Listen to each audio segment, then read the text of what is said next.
Apocalipse 22, verso 16. 22, 16. Eu, Jesus, enviei o meu anjo para vos testificar essas coisas às igrejas. Eu sou a raiz e a geração de Davi, a brilhante estrela da manhã. O Espírito e a noiva dizem, vem. E aquele que ouve, diga, vem. E aquele que tem sede, venha. E quem quiser, receba de graça da água da vida. O livro do profeta Malaquias, último livro, do Antigo Testamento, capítulo 4, verso 2. Mas para vós outros que temeis o meu nome, nascerá o sol da justiça, trazendo salvação nas suas asas. Saireis e saltareis como bezerros soltos da estrebaria. O sol da justiça e a estrela da manhã. Pai, nós somos gratos a Ti, Senhor, por todos esses momentos tão preciosos de comunhão. Obrigado, Senhor, por esses momentos de cântico, de adoração, Senhor, de lembrança, Senhor, dessa bendita promessa do Senhor, de que o Senhor um dia irá nos arrebatar. Um dia o Senhor há de vir como a estrela da manhã. E também um dia o Senhor virá como o sol da justiça. Pai, nessa manhã sentimos a Tua direção para compartilharmos juntos, nos assentarmos aos Teus pés como Teus discípulos. E pedimos, Pai, que através do Teu Santo Espírito Senhor possa nos conduzir, nos guiar pela Tua palavra. E, ó Pai, o que formos aqui compartilhar, Senhor, pedimos que seja estritamente aquilo que cremos no mais profundo do nosso ser. Que não haja nenhum propósito de expor qualquer entendimento de outros irmãos. Senhor, que nós respeitamos e cremos que eles são apresentados com também o mais profundo e mais sincero amor, por ser aquele entendimento que eles têm no espírito de cada um deles. Pai, nós queremos também apresentar, Senhor, com todo respeito pelos nossos irmãos, essa visão que o Senhor tem nos dado, Senhor. E, Pai, se ela tem a Tua aprovação, que o Senhor possa fazê-la frutificar no coração de cada um de nós. Senhor, agradecemos, pedimos que o Senhor nos guarde, nos proteja durante esse dia, que nada venha interromper, Senhor, atrapalhar, macular, Senhor, trazer qualquer contaminação no nosso espírito, para que a nossa comunhão seja ininterrupta, Senhor, contigo e com os nossos irmãos. Pai, desde agora quero pedir ao Senhor que o Senhor nos prepare para a noite. Pai, quando estaremos diante da Tua mesa, Senhor, participando da Tua ceia. Ó Pai, lembrando desse momento tão glorioso. Pai, eu tenho certeza que o Senhor guardou o pacto do Senhor com Abraão para essa noite. Nos guarde, Senhor, e prepare os nossos corações para recebermos essa palavra tão abençoada, Senhor, que traz tanto conforto, tanto descanso ao coração dos Teus filhos. Agora, Senhor, fala conosco, nos conduza pela coluna de fogo, pela coluna de nuvem. Nós oramos agradecidos, no nome do Senhor Jesus.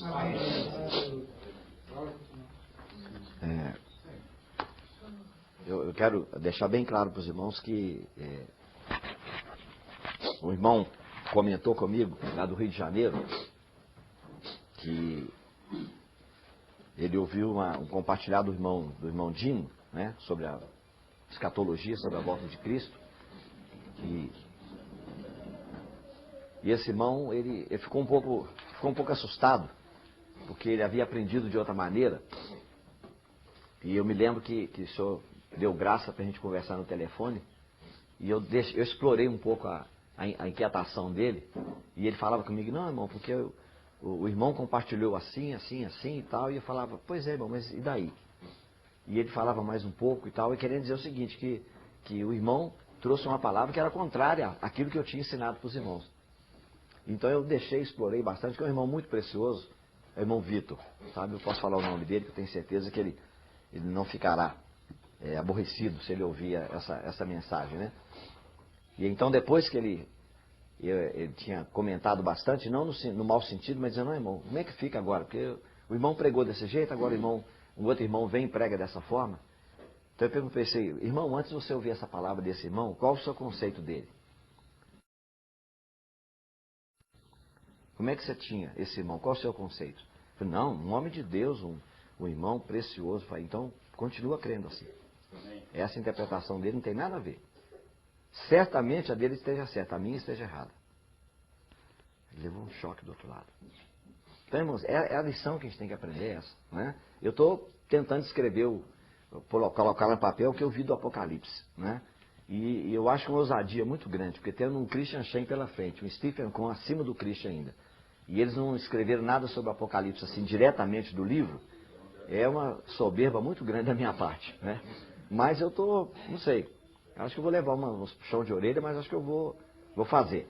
Então eu sentei no computador e comecei a escrever. E o meu entendimento é que o capítulo 4 e 5 do Apocalipse vem antes do capítulo 1.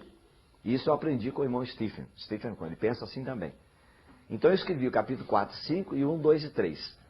E os irmãos sabem, eu escrevo as coisas pequenas, não escrevo coisa grande. Eu acho que os irmãos têm muita dificuldade, às vezes, para pegar um livro de 200, 300 páginas para ler, e aí fica até meio perdido no meio de tanta informação. Então eu sou muito objetivo, né? Por exemplo, o meu livrinho do Tempo do Fim, em ordem cronológica, tem 60 páginas. Né? É bem limitado. O Rebeca e os Camelos tem 70. Né? O Tiago ficou com 140, quase 150. Então, o Josué tem 160. Mas agora, o Apocalipse de 1 a 6 deu 330. Então, ficou muito grande. E aí, na introdução do livro, fala o seguinte, que o que Deus, o Senhor vai considerar no tribunal de Cristo, não é se o irmão fez a interpretação da Bíblia correta. Não é isso que vai contar. Não estou falando de heresia. Estou falando de interpretação. Né? E aí, quando chegar no tribunal de Cristo, todos aqueles irmãos que escreveram a interpretação totalmente errada do arrebatamento, do milênio, né? Mas eles vão ser chamados e vão receber a coroa para reinar. Né? E o meu Apocalipse vai...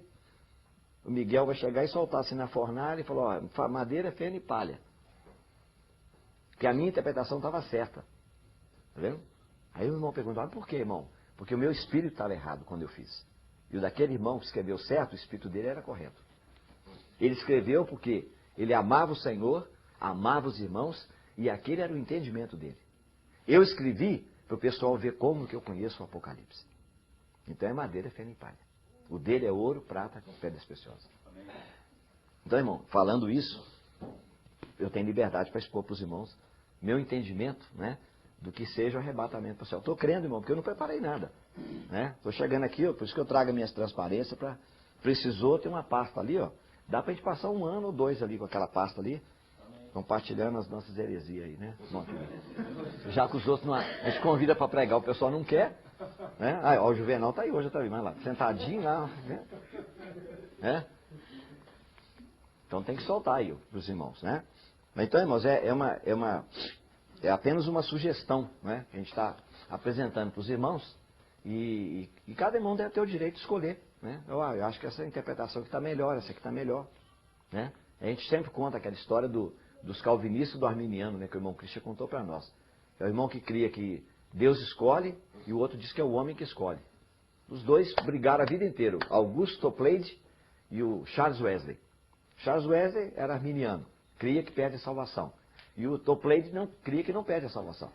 E aí um escreveu, rocha eterna, foi na cruz que morreste por Jesus, nem trabalho nem penar, pode o pecador salvar, só tu podes, meu Jesus. Quer dizer, a ênfase é que é só o Senhor mesmo, o homem não tem participação.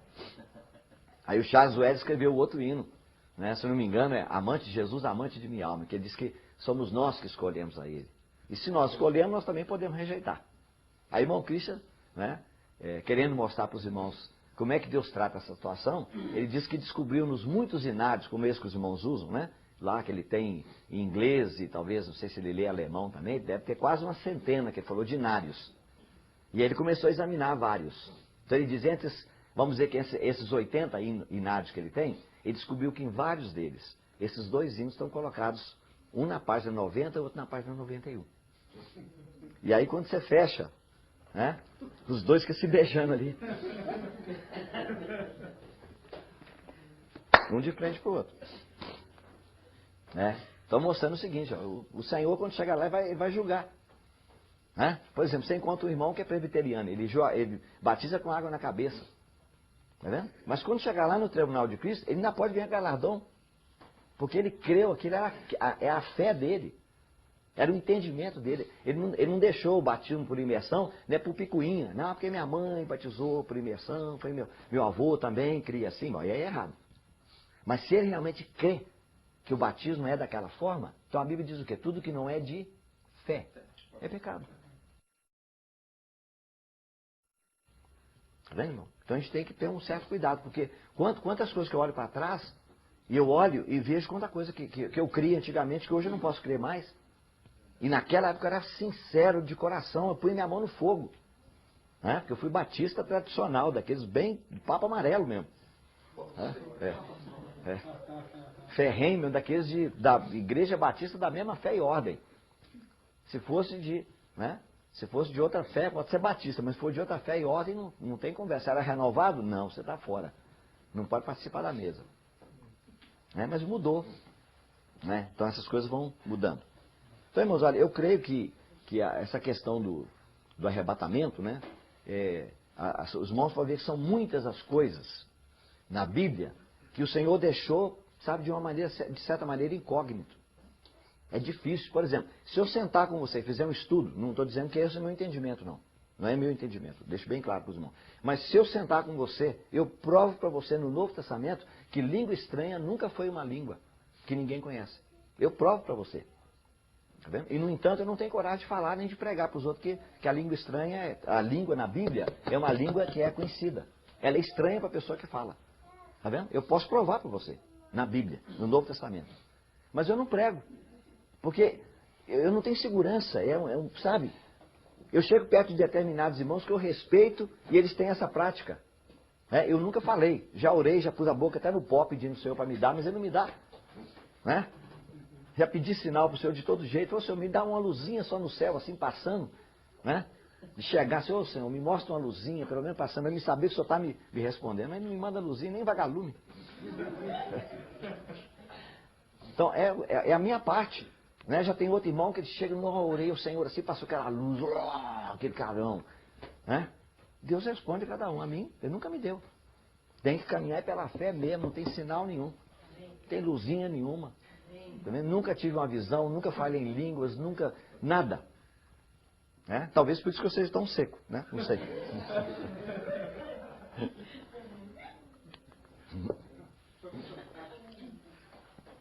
Então, irmãos, olha, para mim, o grande problema de nós entendermos arrebatamento é por causa de uma palavra que é parúzia, no grego. Essa palavra ela é traduzida como vinda. Tá vendo? Mas tem outras palavras do grego que são traduzidas também como vinda, e é diferente. Por exemplo, a palavra parúzia, ela significa presença, estar presente com. Mas você tem epifaneia e você tem apocalipse. Por exemplo, quando Paulo, né, que o irmão citou ontem quando nós estávamos na mesa, né, a coroa da justiça é reservada não somente a mim, mas a todos os que amam a sua vinda. A palavra lá não é parúzia. Então, a parúzia é uma palavra que ela engloba vários acontecimentos. Tá vendo? Vários acontecimentos. E a parúzia de Cristo vai terminar com o apocalipse de Cristo. E o apocalipse significa tirar o véu. Por isso que chama revelação, a nossa tradução. Revelação, né? A palavra apocalipse nas Bíblias em inglês é revelation, que é revelação. Então, Apocalipse é uma palavra que significava abrir aquela cortina assim do teatro. Tá vendo? Epifaneia é aparição. Tá vendo? Então, quando esse véu for rasgado, né? Que o Senhor Jesus estiver voltando de acordo com a palavra Apocalipse, então aí vai ter a epifaneia dele, que é a manifestação dele, todo mundo vai ver. Tá vendo? Mas essas duas palavras estão incluídas na parúzia. Tá vendo? Então, tem um gráfico aqui, e vou mostrar para os irmãos, de acordo com o irmão Otmani, que ele citou isso aqui no livro dele, se não me engano, ou é no Evangelho de Mateus, ou no escrito dele sobre Apocalipse. Eu não me lembro qual. Né? Então vou pedir o irmão para nos ajudar aqui, o nosso diácono. Então lá, em cima, parúzia, palavra grega que significa? Pode ver. Presença. Aí, pode ler, irmãos, lá. Foi traduzida no Novo Testamento como vinda. É isso? Então, a parúzia. Inclui vários acontecimentos. Ela começa com a agonia dos vencedores e termina com a descida divina do Senhor Jesus nos ares ao monte das oliveiras. Tá vendo? Então você tem um gráfico aqui, ó. Tá vendo? Você tem o período da igreja, ele termina quando iniciar a parúzia. Tá vendo? E a parúzia começa quando? Com o arrebatamento dos vencedores. Quer dizer, isso é minha interpretação, né? Aí, quando terminar a parúzia, aí você tem o reino. Tá vendo? Então, esse desenho está aqui, ó. Então, número 1, ó. Os vencedores são... Levados para o trono. Pode puxar, irmão, mais um pouquinho, só para ficar mais fácil isso aí. Então, número 1, olha lá. Então, tem um grupo de pessoas que está na terra.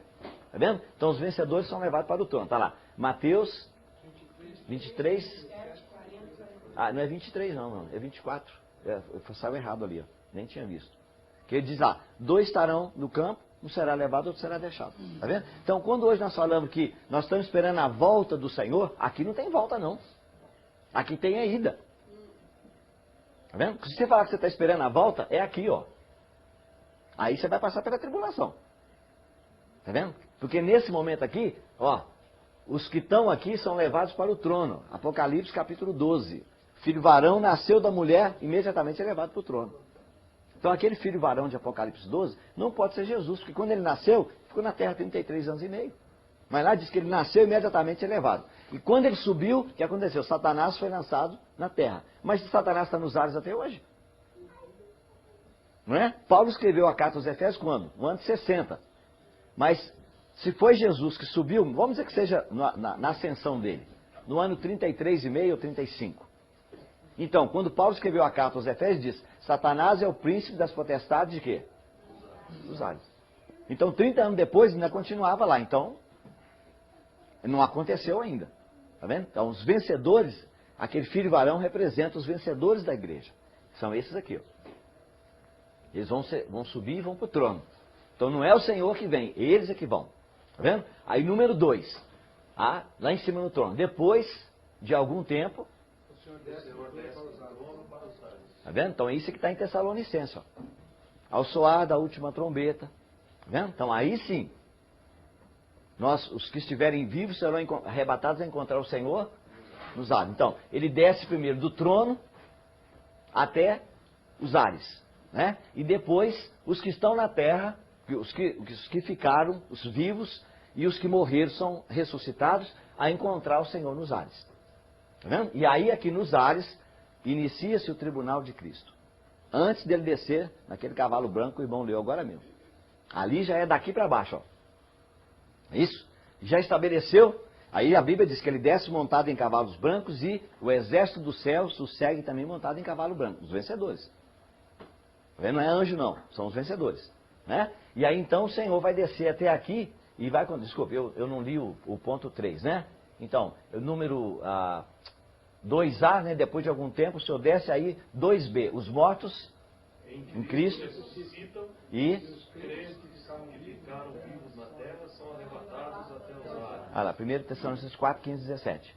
E aí então, a parúzia, ponto 3, termina Com a descida do Senhor Jesus das ares, dos ares até. Muito bem, então essa é uma transparência. Agora eu vou mostrar outra para os irmãos verem o seguinte, ó, que a maneira que o Senhor, a maneira como ele foi para o céu, é a maneira que ele vai voltar.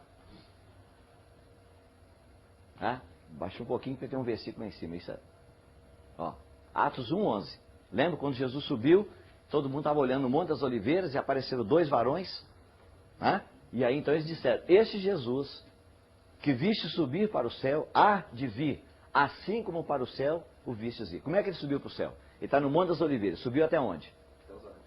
Até as nuvens, a nuvem encobriu. Então, do monte até as nuvens é visível, tá vendo? Do trono, as nuvens, do monte até as nuvens é visível, tá vendo? E ó, tendo dito estas coisas, foi levado para cima enquanto eles olhavam numa nuvem, o recebeu ocultando-o. Atos 1:9. Tá vendo? E aí a segunda fase, ele não chegou ainda no trono. Ele vai do monte até as nuvens, e depois das nuvens até o trono. Aí lá em cima está escrito que ele há de vir, né, da maneira como ele foi. Então ele vai voltar como? Do trono até as nuvens. Tá vendo? Então aqui, ó, Quando ele subiu daqui do monte, ó, agora só puxar um pouquinho, irmão. Ele estava no Monte das Oliveiras, ó. Partiram, pois, para o monte que Jesus lhes designara. E depois voltaram para Jerusalém do monte chamado das Oliveiras. Então, daqui do monte, ele subiu e veio até as nuvens. É visível. Agora, das nuvens até o trono, invisível. Quando ele voltar, vai ser do trono até as nuvens, invisível. Tá vendo? E aí depois, então, das nuvens até o monte, visível. Então isso é muito claro, né? Muito claro. Esse não tem dificuldade, eu creio que não tem dificuldade para nenhum irmão entender essa questão. Agora, a questão, irmãos, é a questão do arrebatamento. Como é que ele dá, não é? Por favor, irmão, pode tirar isso aí. Essa agora já vai mostrar o trono de Deus, Apocalipse 4, de 1 a 5. Lá fala sobre as primícias, né? Os primeiros frutos. Já estão lá no capítulo 14. Lembra dos 144 mil? Lá no capítulo 7 tem 144 mil também, mas lá são as 12 tribos de Israel. Agora aqui não é mencionado. Então ele diz, esses 144 mil, eles estão no Monte Sião. Monte Sião não pode ser na terra, porque o Monte Sião nessa época, né, está debaixo da tribulação. Né? Está debaixo da perseguição do anticristo, então eles estão realmente no Monte Sião celestial. É aqueles que foram arrebatados no 12, agora estão encontrados aqui no 14.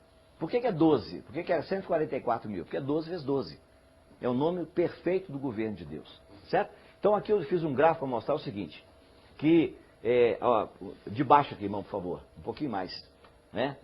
Isso aqui é a terra. Então, estando 2 no campo, 2 mulheres trabalhar no moinho e 2 numa cama. Um será tomado e o outro será deixado. Então, alguns irmãos entendem que quem é tomado é o incrédulo, que é levado. E aquele que fica é o salvo. Né? Não é o meu entendimento. Eu creio que 2 estarão na cama, 2 estarão no campo, 2 estarão no moinho. Está falando, o número 2 é o testemunho da igreja.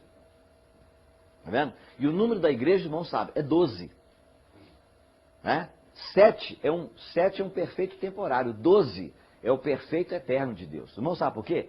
Porque o 3 na Bíblia é o número da divindade, o número da trindade. É isso? Número de ressurreição. E o 4 é o número da criação. Os 4 cantos da terra.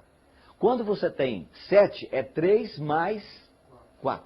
Não é isso? Então você tem 7. É a criação. Mas Deus não quer apenas criar o homem, Deus quer ter relacionamento com o homem. Então como é que nós podemos saber qual que é o sinal de relacionamento? Porque o sinal de mais é criação. Deus, o 3, criou, então você tem o 4, aí dá o 7. Mas agora nós queremos descobrir qual que é o sinal que mostra que o homem tem relacionamento com Deus. Tá vendo? Então nós vamos descobrir isso de que maneira? Na Trindade. Não fala que é Pai, Filho e Espírito Santo? Então tem que ser 3. Mas a Bíblia diz que é um só. Então como é que você descobre que são 3 e na verdade são um só? Só tem uma maneira. Quem é bom de geografia aí? Hã? Multiplicar como? 1 vezes 1 vezes 1. Dá quanto? Dá 1. Então você tem 3, 1, mais um resultado dele. Então qual é o sinal de relacionamento entre o Pai, o Filho e o Espírito Santo? É vezes. É o X. Tá vendo?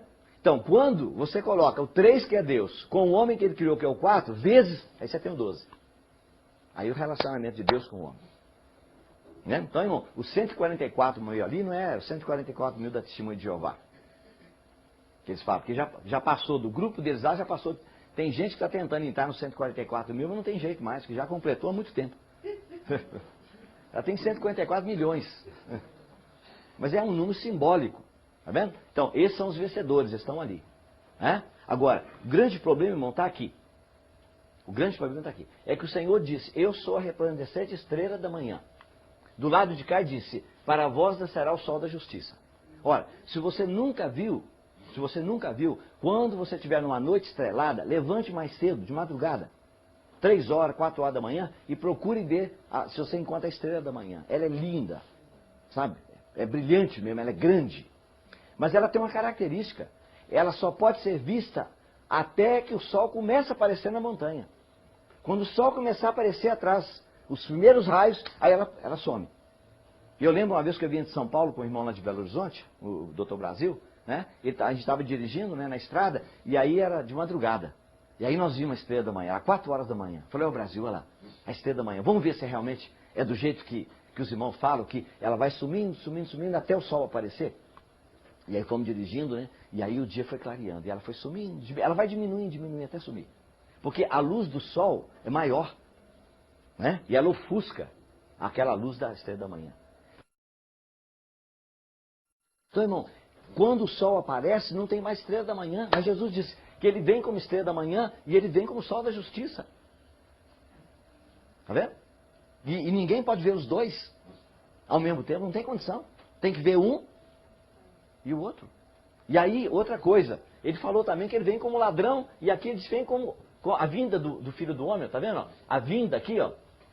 A vinda, parúzia. Tá vendo? Mas como é que pode? Aqui diz que a vinda dele, ó, virei como ladrão. Aqui ele diz que virá como relâmpago. O relâmpago diz lá, é visto do Oriente ao Ocidente. Então todo mundo vai ver. Mas e o ladrão? Então, não pensa no ladrão agora, do século 21. Tem que pensar no primeiro século. Porque hoje o ladrão rouba de manhã, de tarde, de noite, de madrugada, 1 hora, 3 horas, 5 horas, 3 horas da manhã, qualquer hora. Naqueles bons tempos dos bons ladrões, quando os ladrões ainda eram bons, né? É só de noite. Tá vendo? Então o que ele está querendo mostrar? É que tem um grupo de pessoas que tem que vigiar à noite. Ou seja, eles vão ver o Senhor como estrela da manhã e vão encontrar o Senhor como ladrão. Agora, outros vão vê-lo apenas como sol da justiça ou como relâmpago. Tá vendo? Então, irmão, essa é a promessa que ele fez para nós, tá vendo? Essa é a promessa. Né? De que alguns vão subir, ó, com primícias para Deus e para o Cordeiro. Tá vendo? Mas aqui você pode ver que lá no Apocalipse, capítulo 14, ó, lança a tua foice e sei porque a seara da terra está madura. Algumas traduções de seca. Tá vendo? Então lá é primícias, aqui é colheita. Então, se ele falou que esse grupo aqui é primícias, então você tem que entender que se ele falou da primícia, de acordo com o Velho Testamento, você tem as primícias. O que era isso? Alguém plantava um campo, jogava lá 1000 sementes. Das 1000 sementes, 50 brotava primeiro, crescia, amadurecia primeiro. Aí o sacerdote ia lá, cortava e a pessoa cortava e levava para o templo, que é a figura do trono de Deus. Então, aqueles cristãos que amadurecerem, estiverem maduros primeiro, serão levados primeiro. São as primícias. Tá vendo? E olha, irmão, isso não é a injustiça de Deus, não. Sabe por quê? Quando eles sobem aqui, ó, os ares aqui é o quartel-general de Satanás e dos seus anjos. E aí o que eles vão fazer? Por causa da vida de Cristo, que neles é muito forte, eles vão desencadear uma guerra nos ares. E aí vem Satanás, Miguel com seus anjos, e aí luta com Satanás e seus anjos, e Satanás já era jogado na terra. E aí o que eles fizeram? Limparam os ares. Está vendo que depois Cristo vai voltar, né, do trono até os ares. E aí o tribunal de Cristo vai acontecer. Eles vão limpar. E os que estiverem na terra serão arrebatados a encontrar o Senhor nos ares. Bom, estão entendendo? Então, irmão, muito claro, não tem jeito. Se você somar essas duas, você fala, não tem. Como é que eu vou ver o Senhor como estrela da manhã e como sol da justiça? Como é que eu vou ver Ele como ladrão e vou ver Ele como relâmpago? São duas coisas que chocam. O Espírito Santo nunca comete esse erro. Tá vendo? Então, irmão, hoje nós estamos aqui vivendo, né, exatamente no período que antecede essas coisas. Né? E eu acredito que, como nós estávamos conversando ontem à mesa, irmão, pode desligar, depois se os irmãos quiserem copiar alguma coisa assim. Nós estávamos falando sobre as dispensações. Hoje nós estamos na dispensação, na era da graça. Ela vai terminar com o julgamento. Está vendo? Essa é a maneira do Senhor dizer, tudo bem, eu dei para você a vida eterna. Aquele que vem a mim, de maneira nenhuma o lançarei fora. Mas já que você quer ser mundano, você quer ser carnal, você quer amar esse mundo, tudo bem. Então eu vou deixar você mais um pouco de tempo aí. Só mais 7 anos. Aí vou levar os que não querem. Esses estão aqui gemendo, como nós ouvimos o cântico do irmão Ni, dizendo, puxa, até os cânticos eu não tenho mais alegria. Né? Olhando a cruz, como eu posso me alegrar? É isso? Então tudo tá ruim porque ele não está aqui. É como o noivo pensando na noiva. Ou como pais que são saudosos dos filhos. Todos que têm esse coração serão arrebatados. Né?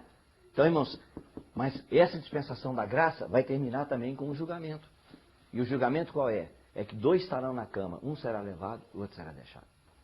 2 estarão no campo, um será levado, outro será deixado. E essa pessoa que fica não é incrédulo, como se ensina por aí. Ele é um salvo, tá vendo? Mas ele é um salvo comprometido. Você vai dizer que a mulher de Ló não era salva? Você tem coragem de dizer uma coisa dessa? Você tem coragem de dizer que Ananias e Safira não era salvo? Só porque ele vendeu a propriedade por 50 e falou que era 25? Hã? Irmão, quantos irmãos que colocam a oferta, né, ou dízimo, escreve lá que é dízimo para não passar vergonha, mas não é dízimo. É mentira também. E se ele está dando para o Senhor, ele está mentindo para o Espírito Santo. Só que naquela época, a igreja está cheia de vida, de poder, acontecia isso, morria. Hoje não. Né? A vida está tão longe que, né, a gente pode cometer erros graves aí que não acontece nada, porque a vida é muito pequena. Mas você vai dizer que Ananias e Safira são incrédulos? E outros que cometeram pecados muito mais graves. Você vai dizer que todos aqueles que saíram do Egito e que morreram lá no deserto, que estavam debaixo do sangue do Cordeiro, mas não entraram na terra prometida, que é a figura da vida abundante, você vai dizer que foram todos para o inferno? É isso, irmão? Então, irmão, não é dessa forma. Os que ficarem não quer dizer que eles não são salvos. É que eles não estão maduros. Não quiseram amadurecer como? Leitura da Bíblia, oração, comunhão com os irmãos, evangelização, leitura de bons livros, todos esses meios que nós chamamos meios de graça que Deus nos deu para a gente poder crescer, para a gente poder amadurecer. E os irmãos vão ver, olha, nada amadurece a gente mais, não é lendo o livro, não. Né? Um erro que a gente comete é de pegar, ler um livro e tal, a gente lê aquele livro cheio de mensagem boa e fala, mas que maravilha e tal. Você não vive nada daquilo que está ali. É só na cabeça. Tá vendo? Aí o senhor fala, você quer viver? Tá. Então, vou levantar um irmãozinho para te pisar. Ah, Senhor, eu quero carregar a cruz. Tudo bem. Aí ele vem te dar a cruz, você carrega a cruz. Mas aí você tem que ir lá para o Calvário, tem que deitar no chão, deitar em cima da cruz, e aí ele vai mandar alguns irmãozinhos especial para pregar os cravos na sua mão. Aí você fala, mas ele vai pregar o cravo na minha mão? É ele que vai pregar. Ah, não, você daí não. Oh, mas você tem que ser crucificado, é.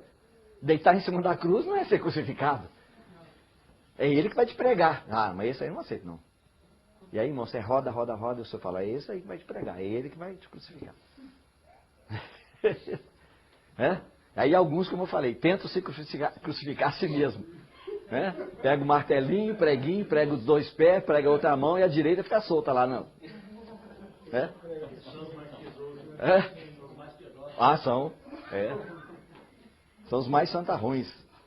E aí quando o irmão chega lá embaixo, você está pregado na cruz, igual aquela outra lá da Fortuna. Você pratica mesmo aí? Pratica e tal. Então você está pregado na cruz, está crucificado, mas está tudo pregado? Estou pregado. Você pode descer na cruz? Não. Ah, que coisa boa. Aí ela pega um espinhozinho daquele bem fininho, na solinha do pé. Quando sobe, pá, na cabeça. Coitado, cai desmaiado lá, levanta meio tonto. Quem me bateu? Eu não sei. É bem mentiroso, hein? Deixa eu mostrar para os irmãos um versículo de 1 Tessalonicenses, capítulo 4. Os irmãos vão ver como é que a tradução é diferente de uma para outra. Tá? E os irmãos podem estar certos. Na minha tradução, eu chequei no grego, palavra por palavra. Porque, irmão, muda. Só uma colocação de uma vírgula. Sabe como é que muda? Eu estava no interior, lá em Manhumirim, né? Quando meu primeiro pastorado como batista, né? Então tinha um irmão muito simples, daqueles bem da roça mesmo. Mas um irmão muito amoroso, o irmão João. Né? E ele então foi citar um versículo da Bíblia para nós. E ele trocou a vírgula. Mas ficou tão engraçado, a gente estava numa festa de aniversário, e o pessoal caiu, eram uns 40 ou 50 irmãos, o pessoal caiu na gargalhada. Porque ele era muito simples. Ele trocou apenas a vírgula. E o versículo que ele leu de Isaías diz assim, os ímpios, vírgula, diz o meu Deus, vírgula, não tem paz. Né? Isso no português, né, para aqueles que conhecem aí, podem me dar o apoio, quando você tem os ímpios, vírgula, diz o meu Deus, vírgula. Né? Tá aí a Isabel que não me deixa, ela é boa de português, ela falou comigo. Né, Isabel? Então, isso chama-se aposto. Ou seja, se você tirar essa frase, você não prejudica a sentença. Por exemplo, os ímpios não têm paz. Mas é os ímpios, vírgula, diz o meu Deus. Você tira o diz o meu Deus. Os ímpios não têm paz, é uma frase. Então o aposto pode ser tirado. Só que ele trocou a vírgula e colocou, os ímpios diz, o meu Deus não tem paz.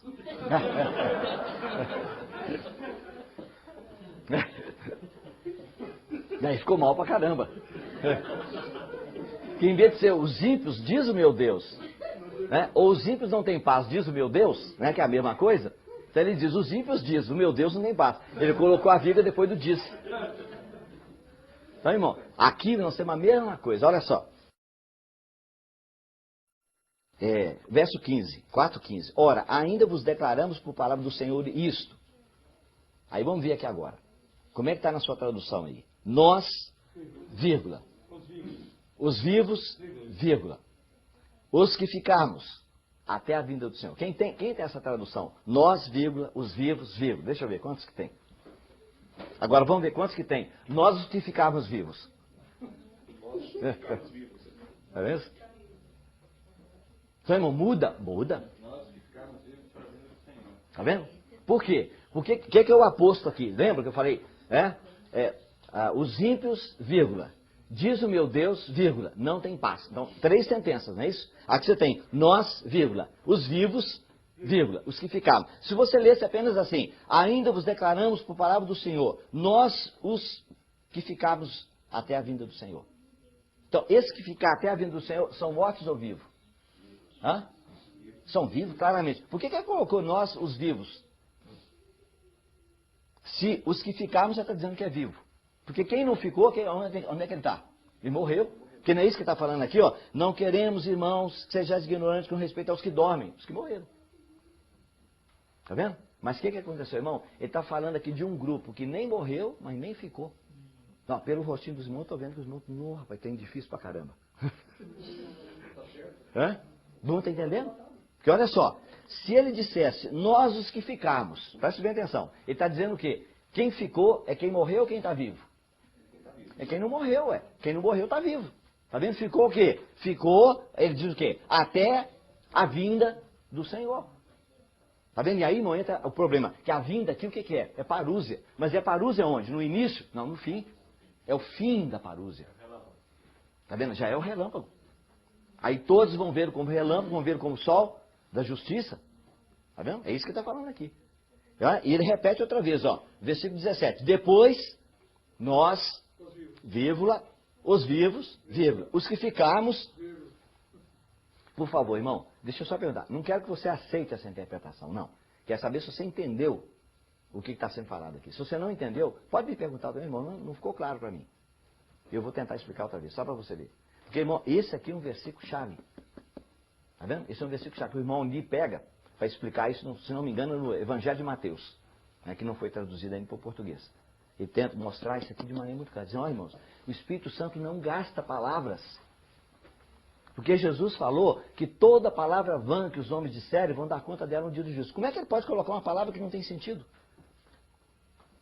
Tá vendo? Então essa tradução, nós os que ficarmos vivos, não é assim que ele está falando. Nós, há um grupo de pessoas vivos que ficarmos. Porque tem um grupo de nós vivos que não ficou. E o que aconteceu com eles? Eles já foram arrebatados antes. Está vendo? E é isso, irmão, que hoje se espera que vai acontecer.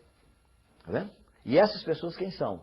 São pessoas que estão vigiando, aguardando e aguardando o Senhor como ladrão de noite e como estrela da manhã. A noiva. Está vendo?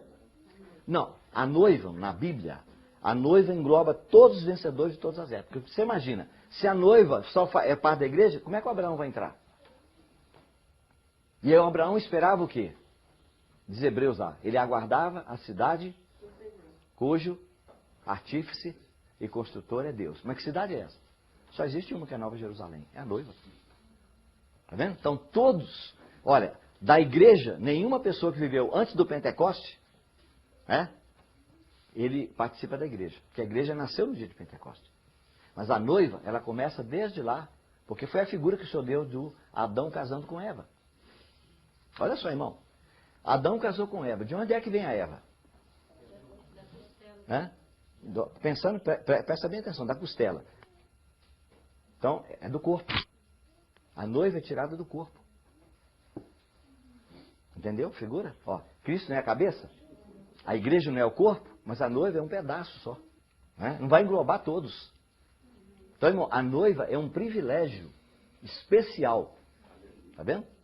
Você lembra lá no Apocalipse está escrito: bem-aventurados que são chamados à ceia das bodas do Cordeiro.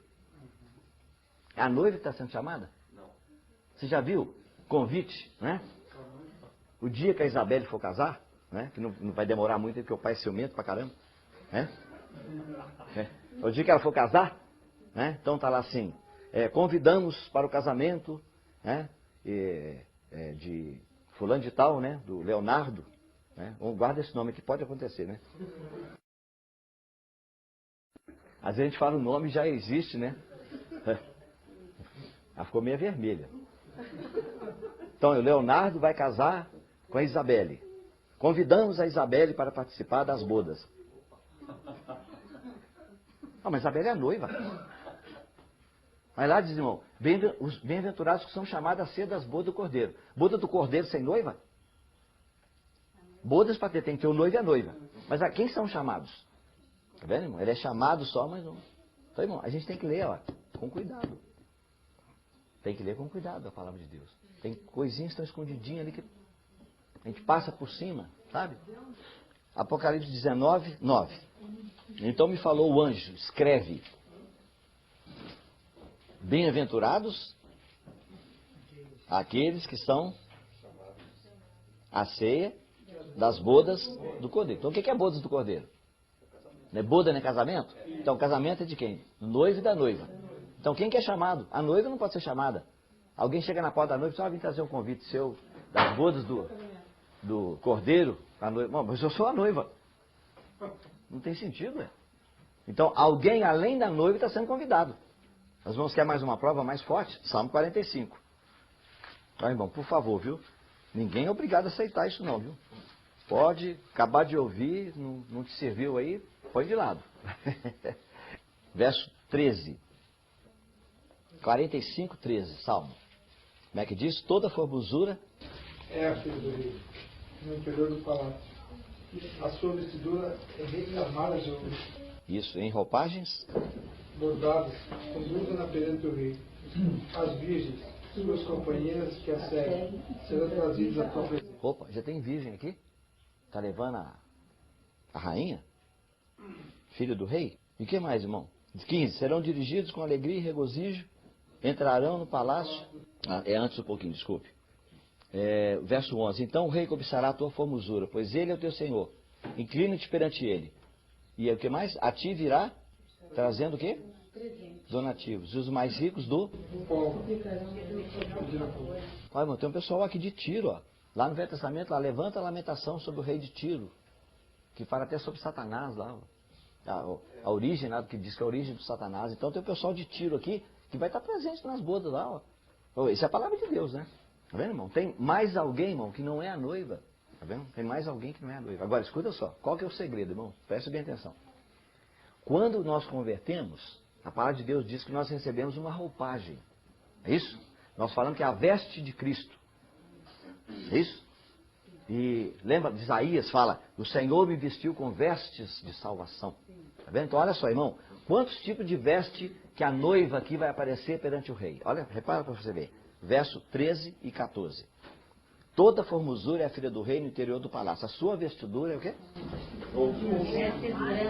Não, como é que é? Não. No interior do palácio, versículo 13. A sua vestidura é de quê? Recamada de ouro. E o que mais? Olha, irmão, tem um outro tipo de roupa. Então tem uma roupa de ouro bordada, não é isso? Recamada. E tem uma que é bordada. Tá vendo? As mulheres que conhecem bordado sabem direitinho. Tá vendo? Então essa roupa aqui, irmão, é a roupa da noiva lá. Tá vendo? Ele disse: alegremos e exultemos que são chegadas as bodas do Cordeiro e a noiva já se ataviou. A si mesma já se ataviou. E disse: porque foi dado a ela vestir-se de linho branco, resplandecente, puro. Né? Porque o linho branco e resplandecente são os atos de justiça dos santos. Tá vendo? Então, irmão, o que é a roupa da noiva? Essa roupa bordada aqui, irmão, tá vendo? É o Espírito Santo que está bordando, ponto por ponto. Por isso que a gente não consegue ver. Né? Quantas irmãs conhecem bordado aqui?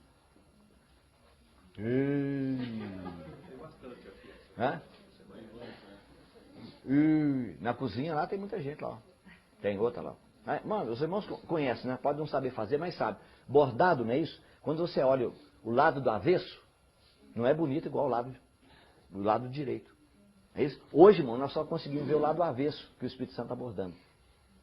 Ele está fazendo um bordado lindo. Está fazendo um bordado bonito, seu irmão. Só que é ponto por ponto. É demorado. E outra coisa, com agulha. De vez em quando... Tá vendo? Está bordando a roupinha da noiva. Mas a Bíblia diz lá que a noiva, a si mesma, se ataviou. Está vendo? E aí, o que é ataviar? O que é essa roupa? Ele diz, são os atos de justiça dos santos. Está vendo, irmão? Então, se nós, irmão, não praticarmos a justiça, nós não temos a roupa da noiva. Então, isso é claro aqui, claro. A primeira roupa de ouro é dada. O Senhor te deu de graça. Mas tem uma outra roupa. Vamos lá. Estou lembrando, pediu os irmãos, lembra que nós oramos? O Senhor nos conduza pela coluna de nuvem, pela coluna de fogo. Vai fazendo a gente lembrar aqui, ó. Tem sermão, não. Hoje é serpé.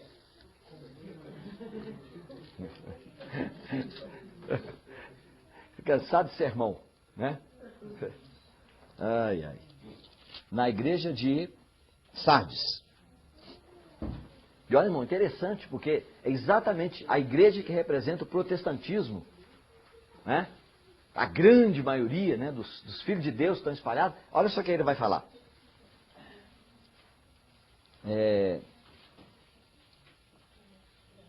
Capítulo 3. 3. Não. 4. 3:4. Tens, contudo, em Sardes, o quê? Umas poucas pessoas que não contaminaram a sua vestidura e andarão de branco junto comigo, pois são dignas. Está vendo? E essa, então, porque essa pessoa está dizendo, não contaminou a veste, o que é? É os atos de justiça. Está vendo? Uma pessoa que vive uma vida reta diante de Deus. Está vendo, irmão? Não quer dizer, irmão, que a pessoa não tem pecado, que ela não comete erro. Não é isso, não.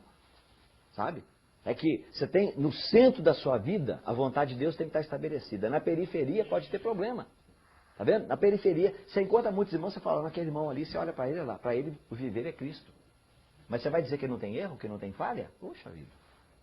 Então no centro, o Senhor tem que ser o centro. No centro da sua vida, ele tem que ser o Senhor.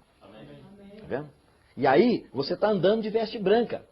E aí ele promete no verso 5 que o vencedor será assim vestido de vestiduras brancas e de modo nenhum apagarei o seu nome do livro da vida. Não me pergunte o que é apagar o nome do livro da vida, porque eu não vou responder. Caiu nesse aqui, já tem um irmão, por aproveitar a oportunidade. Aproveitar a oportunidade aqui para... Não sei se tem um outro versículo que fala sobre roupa. No Apocalipse, sem ser o 19.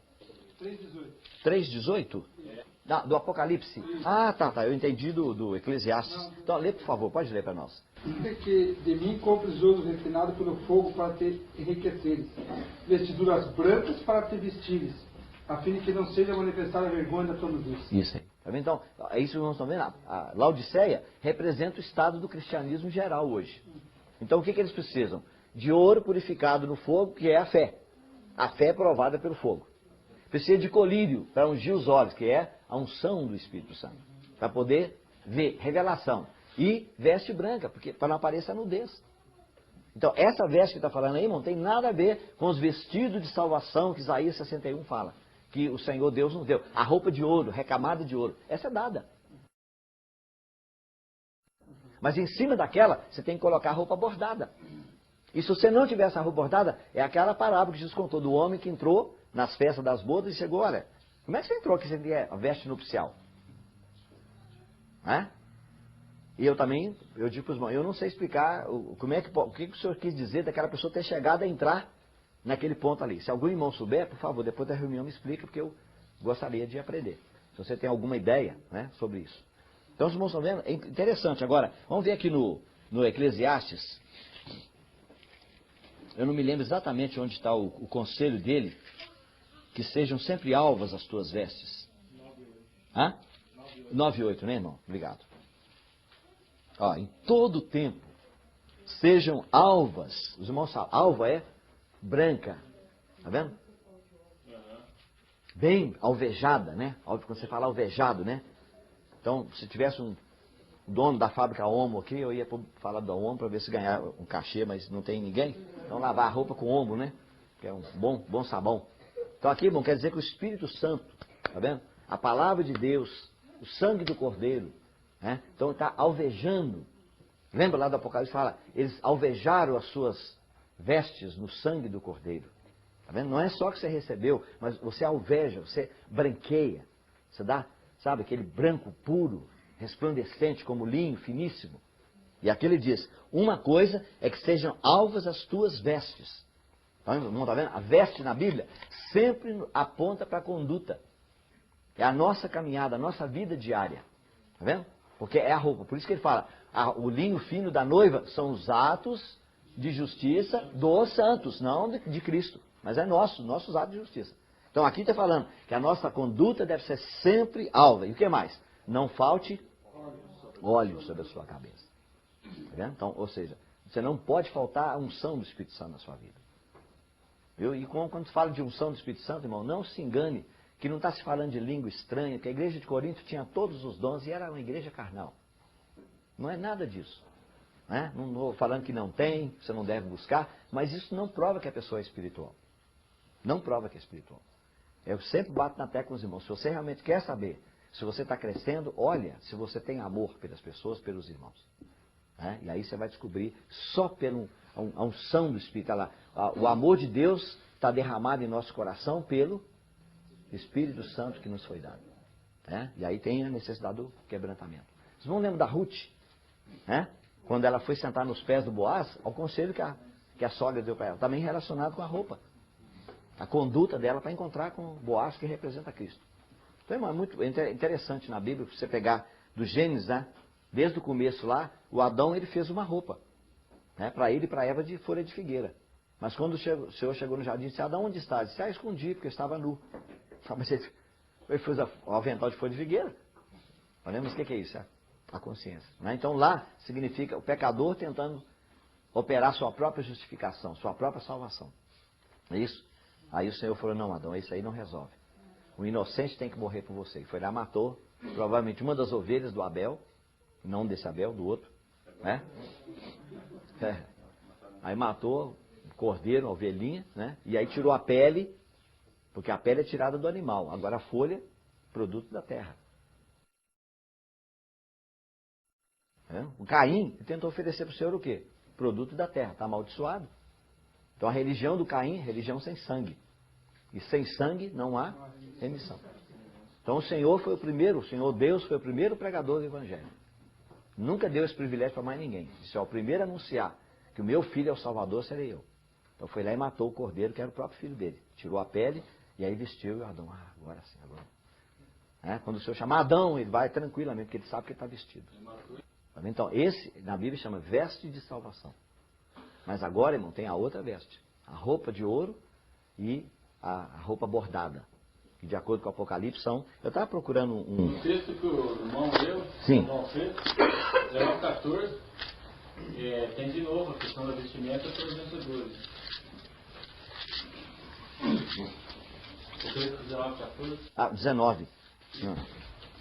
Para esse vinho, os exércitos no céu, em cavalos brancos, vestidos de linho fino, branco e puro. Ó.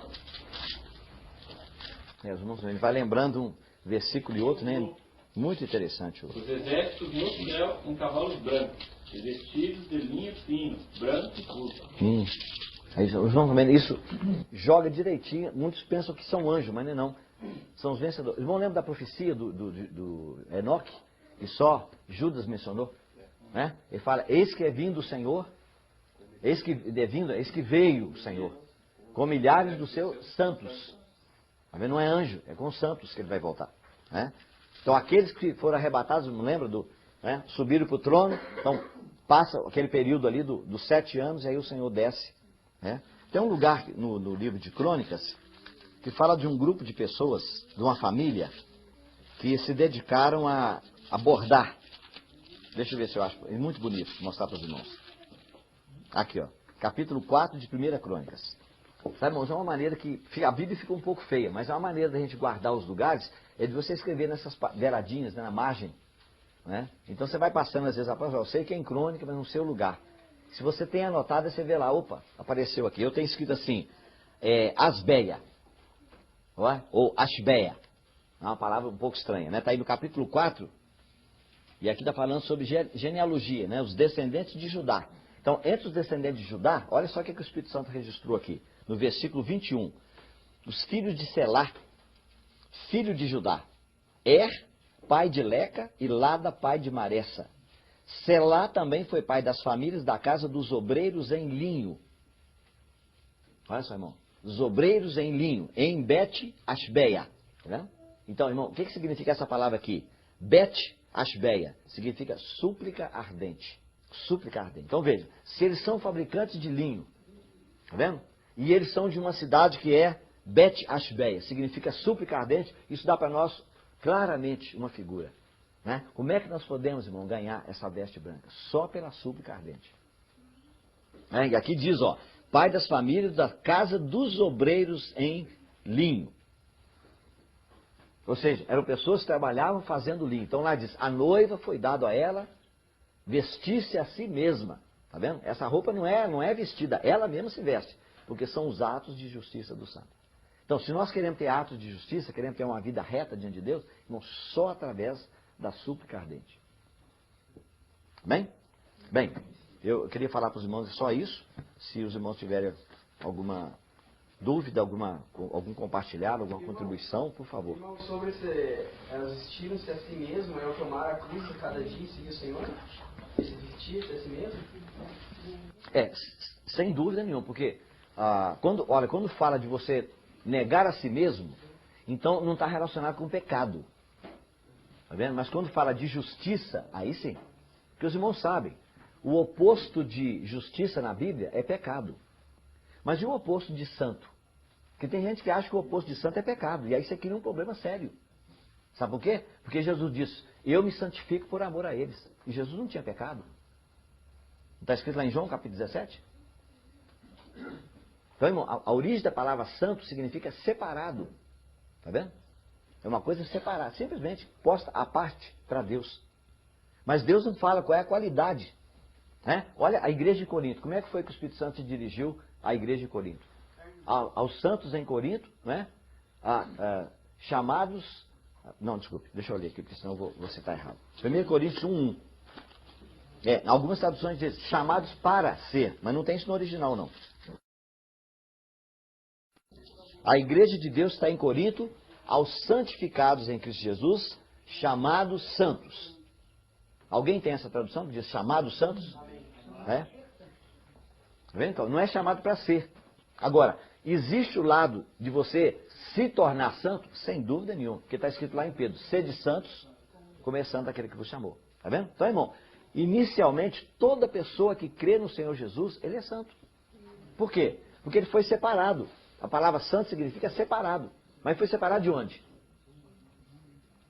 O que é a palavra igreja?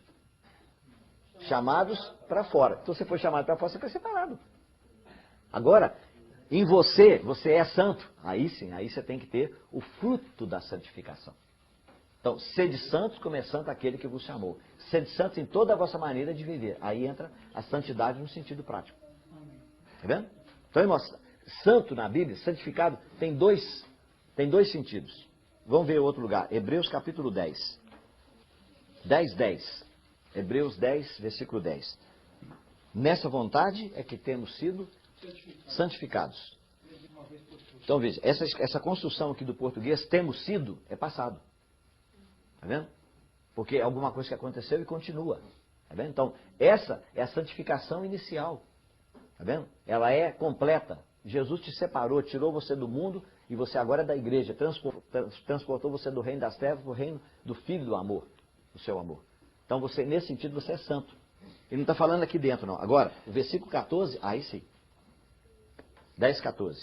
Porque com uma única oferta, aperfeiçoou para sempre quem? Agora sim. Então, nós estamos sendo santificados. Então, vocês estão vendo? Irmão, se a gente não separar essas duas coisas na Bíblia, vira uma confusão. Então, o que é? Posição. Nós somos santos. Os coríntios, com toda a sujeira deles, eram santos. Por quê? Santos em Cristo. vendo? Mas agora tem a santificação prática, a santificação progressiva. E essa é Hebreus 10, 14. 10, 10. Tá vendo? Qual que é a nossa garantia? Qual que é a nossa segurança? Qual que é a nossa força para caminhar? Dizer, ó Senhor, eu sou santo em Cristo. Tá vendo? Não somente isso, irmão. Olha só, são versículos da Bíblia que tem uma força tremenda. Né? Capítulo 1 de Coríntios, verso 30. Vós sois dele, né? Está falando de Deus, porque o versículo anterior fala na presença de Deus. Mas vós sois dele, ou seja, de Deus em Cristo Jesus. O qual Jesus se tornou da parte de Deus em sabedoria, justiça e redenção. Está vendo? Mas ele se tornou para nós. Está vendo? Então, Cristo, o que ele é? Ele é a minha sabedoria, ele é a minha justiça, ele é a minha santificação e ele é a minha redenção. Está vendo? Então, o irmão um dia perguntou, disse, seu irmão, perguntou para o irmão jovem, né? A sua justiça muda? Que nós estávamos falando agora mesmo aqui, os atos de justiça. Aí ele falou assim, irmão, e como muda? Aí ele pegou, trouxe ele aqui, só irmão, mas olha aqui diz que Cristo é a sua justiça. Não muda. Tá vendo, irmão? Toda vez que você chegar com problema, com dificuldade, né? Com erros, você chegou aqui na mesa do Senhor, que você vai chegar hoje à noite, tá vendo? Então você chega e diz, ô Senhor, eu posso chegar com toda tranquilidade, Senhor, porque Cristo é a minha justiça. Não somente isso, Ele é também o que é a minha santificação. E Ele também é a minha sabedoria. E é também a minha redenção. Tá vendo? Tudo. É Cristo, tudo. Então quando você vê isso não quer dizer o seguinte, você vai chegar e falar, é muito fácil, então Jesus é minha justiça, eu posso viver na gandaia. Não. Não é assim não. Tá vendo? Se você fizer isso, você vai cair na mão governamental de Deus. Como Jesus falou para aquele paralítico, vai, não peques mais, para que não suceda coisa pior. Lá em Corinto, 1 Coríntios capítulo 11, versículo 30, por causa disso, por causa de pecado, lá na igreja de Corinto, irmão, sabe o que está acontecendo? Tinha alguns que estavam se embriagando na hora da ceia. Já leu isso? Está escrito lá no capítulo 11. E alguns que comem antecipadamente e há outros que se embriagam. Né? Já pensou em irmão embriagado? Né? E adorando? Mas lá na igreja de Corinto. Tá? Mas Paulo, quando falou, falou assim, estou falando que é santo, mas só alguns. Né? Ele falou, a igreja de Deus em Corinto. Aos santos. Aos santificados em Cristo Jesus, chamados santos.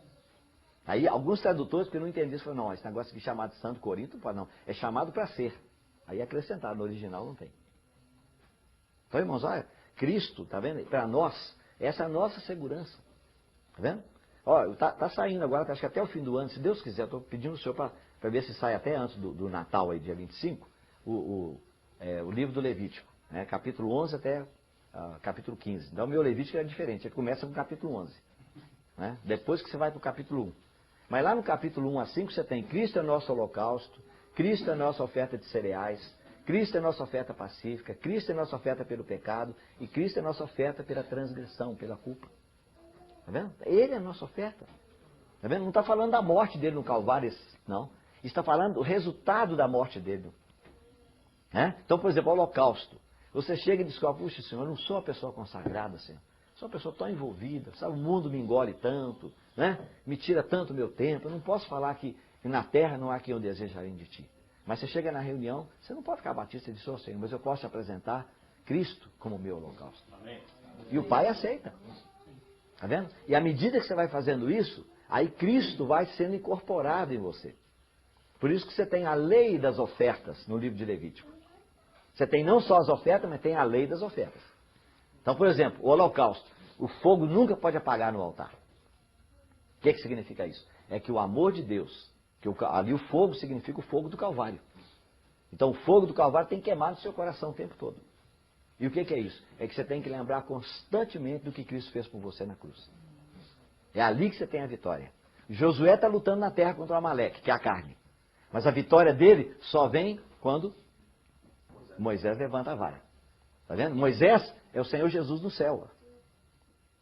Não é o Espírito Santo que é o Josué na terra. Não. Aí se nós abaixarmos a mão do Moisés, que representa a vitória de Cristo, a vara de Deus lá em cima, Tá vendo? Aí o Espírito Santo não tem como atuar na terra. Mas se você exaltar o Senhor e disser, ó Senhor, a vitória já foi ganha. É uma vitória só, é para sempre, completa, já está feita. Nunca você vai entrar na vitória. Você vem arrebentado, capengando, se arrastando pelo chão, mas você declara a vitória do Senhor. Irmão, lembra? Por que o muro de Jericó caiu? Por que o Senhor disse que tem que tocar a trombeta? E aí o muro vai cair. Sabe por quê? Porque a trombeta, irmão, que está tocando ali, ele está anunciando a vitória do Calvário. Quando você anuncia a vitória do Calvário, aí o muro cai, não tem jeito. Irmãos contam que já viram situações de gente endemoniada, possessa, que não saía com nada. Chegava e sai, não sei o quê, e pá, e fala, e ordena, espuma, e grita, e bate com a Bíblia na cabeça do endemoniado, e não sai de jeito. Aí chegou um irmão lá que tinha entendimento das coisas, e disse, ó irmão, vamos parar, deixa ele lá, deixa ele sentado aí. Vamos começar a louvar aqui. Glória para sempre, ao Cordeiro. Começou a exaltar o Senhor e cantar, dá um pouquinho, o bicho está... Vai sair ou não? Vai não? Vamos cantar mais. Tá vendo, irmão? É manifestar a vitória do Calvário. Amém. Irmão Delcio? Pois não, meu. Uma outra pergunta. O 14:15 fala de lançar a foice, né, que está a seca a seara. A seara está pronta. Isso. Esse momento é a 7ª e última trombeta? É, isso. Uhum. É, exatamente. É nesse momento aqui que acontece, olha só. No 14:5 ele falou sobre as primícias. Tá vendo? Mas agora, no 14:14, nós vamos ver como é perfeito. É porque eu não explorei muito para os irmãos aqui a transparência, né? Para os irmãos verem. Mas aqui diz, olhei e eis uma nuvem branca. Então o Senhor Jesus já desceu do trono e veio até a nuvem. E ali naquele momento que vai acontecer, que eu falei, a segunda parte do arrebatamento. E aí diz, e sentado sobre a nuvem, um semelhante a filho de homem. Então isso aqui é o Senhor Jesus, sem dúvida nenhuma. Né? E aí o que que tem na cabeça? Uma coroa de ouro. Outro sinal de que é ele. E uma foice afiada. Tá vendo? E aí outro anjo saiu do santuário gritando em grande voz para aquele que se achava sentado sobre a nuvem. Toma tua foice e ceifa, pois que chegou a hora de ceifar. Agora observe os irmãos na tradução que você tem aí. Ó. Visto que a seara da terra, o quê? Como é que é? Alguém falou seca, outro falou madura? Quem está seca? Tem alguma tradução? Seca. E o outro diz que está madura. Aí, irmão, sabe por quê? Porque está falando do trigo, a colheita do trigo. Está vendo? O grão de trigo que caiu na terra não fica sozinho. Chegou a hora de colher o trigo, irmão. Agora, observe bem, irmão. Observe a coisa maravilhosa. O trigo, quando amadurece, ele seca. Por que Jesus falou que tem que esperar até a época da colheita para fazer a diferença entre o trigo e o joio? Você já viu o trigo? Conhece o trigo, como é que é? Uma haste comprida, não é isso? Muito grande. E aí, onde é que está o fruto? Hã? Que tamanho mais ou menos? O fruto. Não é mais ou menos assim, não é isso? Tá? Lá na cabeça. Uma chave, né, irmão? Isso aí. É muito bonito, tá? A gente tem dentro de casa, né, um vaso ali cheio de trigo, lembra a gente o tempo todo do arrebatamento. Né? Então, o que o Senhor Jesus quis dizer é o seguinte, é que o trigo, quando ele amadurece, então, na verdade, ele seca. Ele seca. Por isso que diz, um diz que amadureceu e o outro diz que seca, porque ele amadurece secando. Tá vendo? Agora, irmão, interessante. Os estudiosos dizem, né, os que conhecem, diz, ele amadurece em direção ao céu e seca em direção à terra. Tá vendo? Quando diz que está secando lá em cima, na verdade é que está maduro. E aí, como ele está cheio de vida lá em cima, porque é uma espiga, né? E ela tem conteúdo e embaixo é uma haste mais fina. Então, como ela está cheia de vida ali, o que ela faz? Ele dobra a cabecinha assim. Tá vendo? Então, o irmão Cristo diz a figura seguinte, que o joio, ele permanece sempre assim. E isso aqui, né, falando em inglês lá, é I. É o I, que significa eu. Tá vendo? É o I. Mas aí o Espírito Santo um dia ele vem e dá uma pancada nesse I aqui. Pá! De quebrantamento. Aí ele fica assim, ó. Então ele diz, não mais eu, mas Cristo, o C. É? Então esse é o segredo, irmão. Hoje, o que o senhor está fazendo, irmão? Ele está secando a gente em direção a essa terra. Mas alguns que deveriam ser como grão de mostarda. Olha, eu tinha na minha Bíblia até outro dia, mas perdi.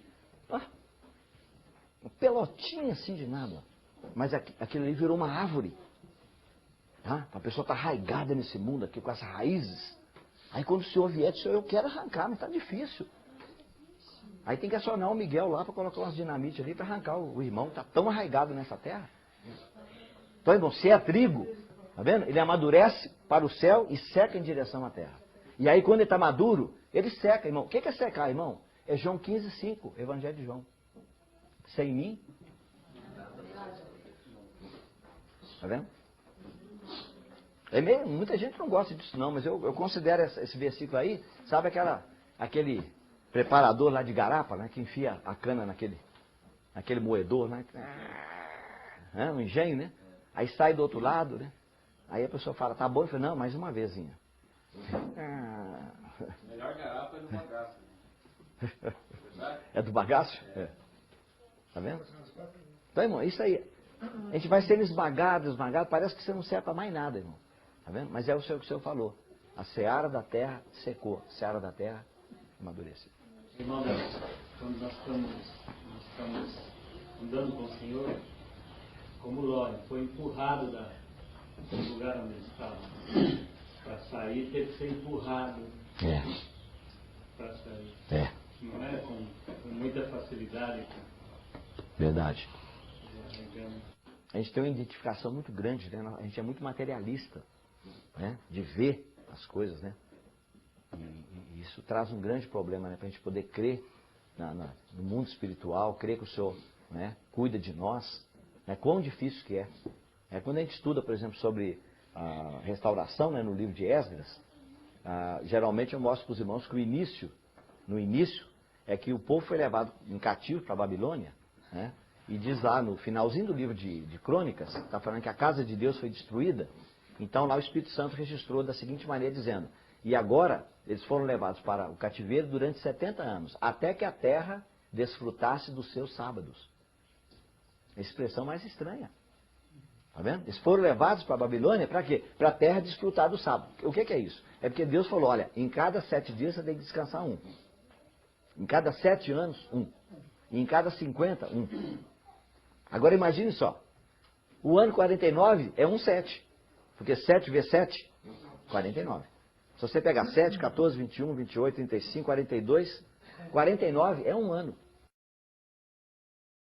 de descanso. Mas aí vem os 50, que é o jubileu. Também é. Aí já são 2. E eles só vão conseguir agora plantar no terceiro. Tá vendo? Para colher no quarto. Então, irmão, 3 anos sem. Aí o que o senhor disse? Não tenha preocupação, porque no 6º ano eu te darei suficiente para 3 anos. Nós não cremos nisso. Nós não cremos nisso. Então, irmãos, hoje realmente o perigo, né? O que ameaça os cristãos hoje de não ser arrebatado, não é bebedeira, não é mundanismo, não é adultério, nada disso. É o que o senhor falou 3 vezes lá em Mateus 13. Desculpe, o que ele falou lá no Mateus 13, sobre os espinhos. Ele diz, são o engano das riquezas e os cuidados dessa vida. Tá vendo? Os cuidados dessa vida pega todo mundo. O que é cuidar da vida? Comer, beber, vestir, dormir, trabalhar, estudar. Tá vendo? Essas coisas podem tirar a nossa atenção. E nós não estamos vigiando nas horas da noite. Tá, irmão? Olha, esse é um ponto importante que a gente tem que lembrar. Se um cristão hoje ele é maduro, então se ele realmente tem amor, se ele ama, e a outra coisa que acompanha é que ele aguarda a volta do Senhor. Irmão, leia o livro do irmão Stephen Conn sobre o Cântico dos Degraus. E ele fala que o último degrau, que você vai galgar o 134, e diz assim, bendizei ao Senhor, né, vós todos os servos do Senhor, vós que assistis na casa do Senhor nas horas da noite. Tá vendo? É à noite que nós estamos aqui. Estamos esperando o dia. Né? Eu não quero ver o Senhor como sol. Eu vou ver ele como sol, mas eu quero ver ele como estrela da manhã. Eu estou vigiando nas horas da noite. Aí os irmãos sabem, havia um grupo de guardas que ficava em cima do muro da cidade.